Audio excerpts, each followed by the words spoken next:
ओम नमः शिवाय। मैं हूं एस्ट्रोलॉजर के एम सिन्हा और मैं अपने यूट्यूब चैनल पर आप सभी का हार्दिक स्वागत करता हूं। 14 नवंबर को बिहार के चुनाव के परिणाम आने वाले हैं और इसमें किस पार्टी को कितनी सीटें मिलेगी मेरी गणना पूर्ण हो चुकी है। और इससे पहले के वीडियो में मैंने स्पष्ट किया था कि तेजस्वी यादव के जो चार्ट है वो बहुत इस समय स्ट्रांग है, लेकिन वो किसी भी कंडीशन में इस बार तो सीएम नहीं बन सकते हैं। फ्यूचर में क्या होगा, ट्रांजिट चेंज होते रहते हैं, ग्रहों का दशा अंतरदशा चेंज हो जाता है, लेकिन इस बार कांटों का टक्कर तो रहने वाला है, ये मैं कह सकता हूँ।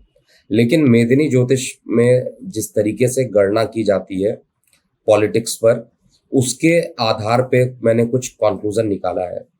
और आपको इससे पहले बता दूं, तेजस्वी यादव के चार्ट का भी एनालिसिस किया था 9 नवंबर 1988, 1:30 रात्रि का, और पटना में इनका जन्म हुआ था। वर्तमान में इनकी जो दशा चल रही है वो शनि के अंदर मंगल चल रहा है, और इसके बाद शनि के अंदर राहु की महादशा चलेगी। शनि के अंदर जो राहु है वो इनके लिए एक प्रकार से कहा जाए अच्छा टाइम रहेगा।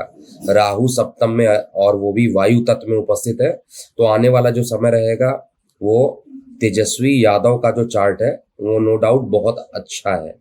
लेकिन इसके विपरीत हम लोग बात करते हैं, केवल एक पार्टी या किसी एक पर्सन से नंबर ऑफ सीट हम नहीं निकाल सकते किसी के लिए भी। सबसे महत्वपूर्ण होता है पार्टी का चार्ट, उसके बाद उससे भी महत्वपूर्ण होता है गोचर, उस ट्रांजिट का जो इफेक्ट रहेगा पार्टी के चार्ट पे। चाहे हम आरजेडी की बात करते हैं या हम जेडीयू की बात करते हैं, चाहे वो जन स्वराज पार्टी की हो, चाहे भारतीय जनता पार्टी की बात किया जाए, तो उसमें मैं मुख्यतः अलग अलग दलों का गणना नहीं कर रहा हूं। स्पष्ट रूप से महागठबंधन और साथ में जो एनडीए, इन दोनों के बीच में कितने कितने सीट्स आ सकते हैं उसको मैं कैलकुलेट कर रहा हूँ। भारतीय जनता पार्टी की जब कुंडलियां बनाइएगा 6 अप्रैल 1980 और 11:45 दिल्ली, तो उस चार्ट में भी आपको दिखाई देगा कि मेदिनी ज्योतिष के अकॉर्डिंग अगर आप देखिएगा तो पराक्रम भाव में अभी केतु का गोचर चल रहा है, नवम भाव में राहु का गोचर चल रहा है। बृहस्पति की बात किया जाए तो परम उच्च होकर द्वितीय भाव में गोचर कर रहे हैं। जिस समय रिजल्ट होगा उस समय केतु चंद्रमा की युति रहेगी, और केतु चंद्रमा के साथ राहु का जो एक्सियल फोर्सेस रहेगा वो चंद्रमा के लिए थोड़ा सा नकारात्मक हो सकता है, लेकिन फिर भी ओवरऑल जो प्रभाव रहेगा वो आरजेडी के चार्ट को यहीं से डिक्रीज करने की कोशिश कर रहा है। आरजेडी की बात किया जाए अर्थात तेजस्वी पार्टी और उनके सहयोगी दलों का जो सहयोग रहने वाला है वो बहुत मेहनत कर सकते हैं, वो उनकी मार्केटिंग स्ट्रेटजी अच्छी हो सकती है, बट सीटों में वो पूरे तरीके से बदल पाएंगे ऐसा मुझे नहीं दिखाई दे रहा है। सीटों के हिसाब से देखा जाए तो महागठबंधन, आप उसमें जो भी पार्टियां हैं उसको इंक्लूड कर लीजिए, तो 90 से लेकर 70 से लेकर 90 तक की जो सीटें हैं मेरी गणना के अनुसार आरजेडी, यानी 90 से ज्यादा आरजेडी नहीं बढ़ता हुआ दिखाई दे रहा है। वहीं पर भारतीय जनता पार्टी और उनके सहयोगी दल यानी एनडीए की बात किया जाए तो इनके कुल जो सीट्स आ रहे हैं वो 120 से लेकर 135 तक का आंकड़ा हो सकता है। बाकी सीटें जो रहेंगी वो अदर के हिसाब से होगा। आप इसको मैथमेटिकली अगर कैलकुलेट कीजिएगा 243 की जो सीटें होती हैं उसी के अकॉर्डिंग रहेगा। मिनिमम मैक्सिमा वैल्यू को देखा जा रहा है, इसमें एरर +-2% का हो सकता है, इससे ज्यादा नहीं होगा। और 14 नवंबर को जो भी परिणाम होगा उसके बाद मैं आप लोगों के सामने लाइव आऊंगा। जन स्वराज पार्टी का खाता खुलेगा और 3 से 4 सीटें कम से कम जो मैंने गणना किया है वो जन स्वराज पार्टी इस बार दोनों पार्टियों के वोट बैंक में सेंध मारने की कोशिश करेगी। राहु का समय जो आने वाला है वो आरजेडी के लिए भी अच्छा है, लेकिन इस समय महत्वपूर्ण बात क्या है, नीतीश कुमार की कुंडली भी मिथुन लग्न की है, और मिथुन लग्न में बृहस्पति, सूर्य, बुध और राहु जो है भाग्य भाव में है। भाग्य का जो मालिक है खुद दशम भाव में गोचर कर रहा है। दशम में मंगल शुक्र ऑलरेडी उपस्थित है और शनि की भी दृष्टि चल रही है।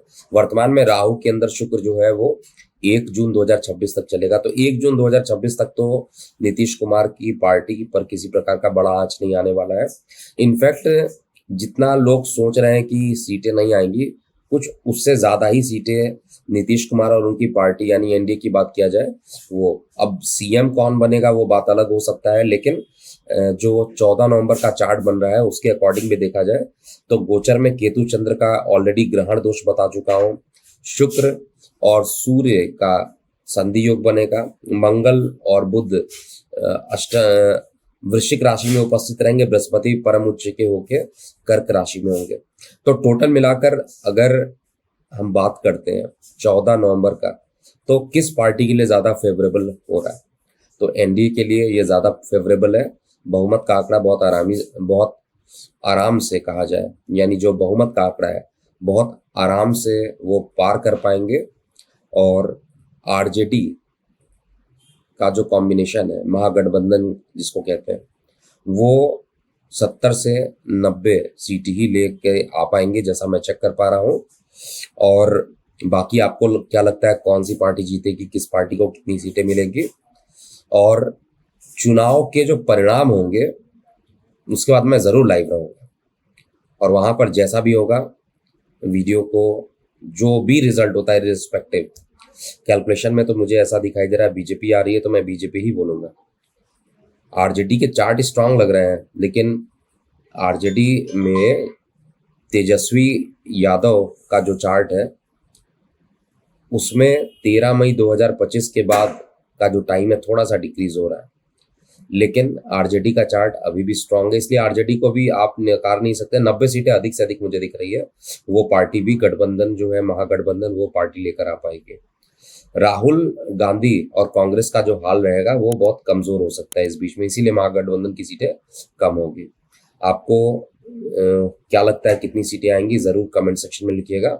अभी के लिए इतना ही। मैं हूं एस्ट्रोलॉजर के एम सिन्हा। ओम नमः शिवाय।